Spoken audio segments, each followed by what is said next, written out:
विजय sir, देश ने देखा और इतिहास गवाह है कि हर आंदोलन के बाद एक नई पार्टी का जन्म होता है। तो क्या हम एक नई राजनीतिक पार्टी का उदय देख रहे हैं? और क्या वो उदय पंजाब इलेक्शन के बाद या पंजाब इलेक्शन से पहले तो नहीं होने जा रहा?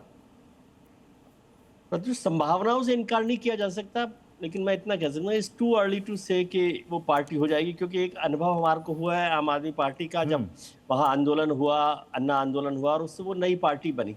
लेकिन उतनी बड़ी ताकत के साथ ये आंदोलन उस तरह से उतना समय इसको नहीं मिला है, युवाओं को मिला है।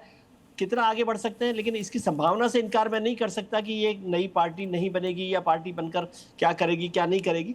लेकिन एक नई राजनीति की दिशा जरूर मिली है, और दिशा को यूं समझ लीजिए कि जो लोग हमारे बड़े राजनेता बैठे हैं उनको दिशा देने का काम इसने किया है कि आपको आउट ऑफ द बॉक्स जाकर काम करना पड़ेगा, सोचना पड़ेगा, और जिस पर हम धर्म और जातियों की जो राजनीति करते हैं उससे अलग आना पड़ेगा। इस आंदोलन की सबसे बड़ी खूबी यह है कि वहां पर अभिजीत दीप के बैठे हुए थे, वो दलित है, लेकिन किसी बच्चे ने नहीं पूछा कि कौन है, कोई जाति वहां नहीं पूछ रहा था, कोई जेंडर वहां नहीं पूछ रहा था, कोई क्लास वहां नहीं थी, कोई कास्ट वहां नहीं थी।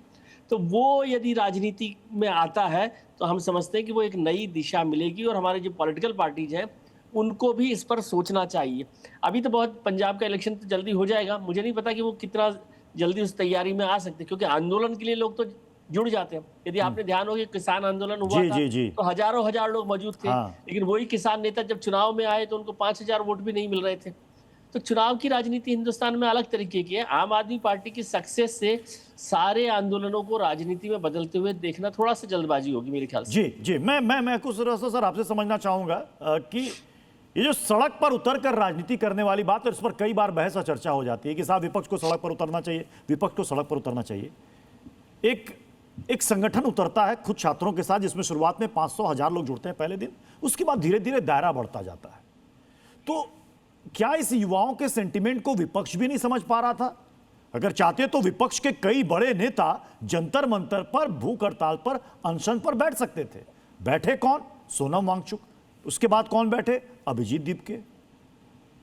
यह पहल हमारी मेन ऑपोजिशन पार्टियों की तरफ से भी हो सकती थी सड़क पर या जंतर मंतर पर, यह नहीं हुई। अक्कू सर, मेरा मानना है कि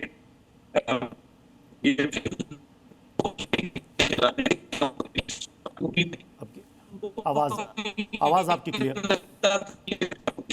क्लियर नहीं आ पा रही। मैं सुभ्रांश जी के पास एक बार फिर से रुक करूंगा। सुभ्रांश जी, क्योंकि राहुल गांधी की बात से लग रहा है पीएम माफी मांगे, और दूसरी चीज उन्होंने कही कि पुलिस वालों पर कार्रवाई हो।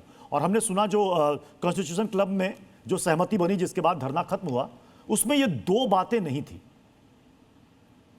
तो क्या हम ये माने कि सदन के अंदर इसको लेकर गतिरोध अभी भी बना रहेगा? प्रत्युष जी, ये एक बहुत बड़ा मुद्दा था कि पेपर लीक के mastermind king ping Dharmendra Pradhan का इस्तीफा होना चाहिए, क्योंकि एज ए मंत्री उनकी जिम्मेदारी थी, और आप बेधड़क उन्हें किंग पिंग कह सकते।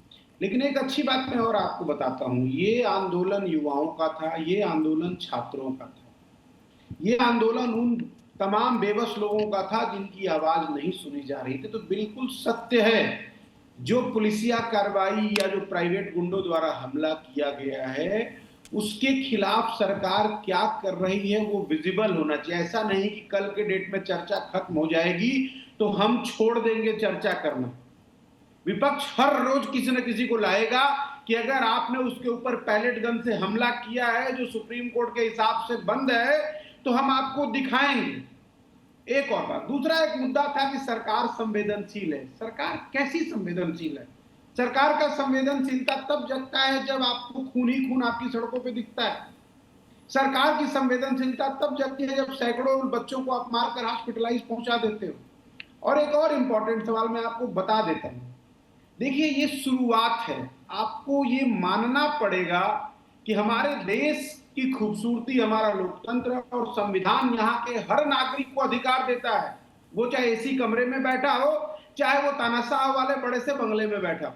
लेकिन एक क्लियर है, अगर आपने आने वाले कल का रास्ता रोका, आपने हिंदुस्तान के भविष्य को बर्बाद करने की कोशिश करी, तो आपको करारा जवाब दिया जाएगा। अक्कू श्रीवास्तव जी से मेरा एक ऑब्जेक्शन है, ये कांग्रेस की नीतियां, कांग्रेस की शिक्षा नीति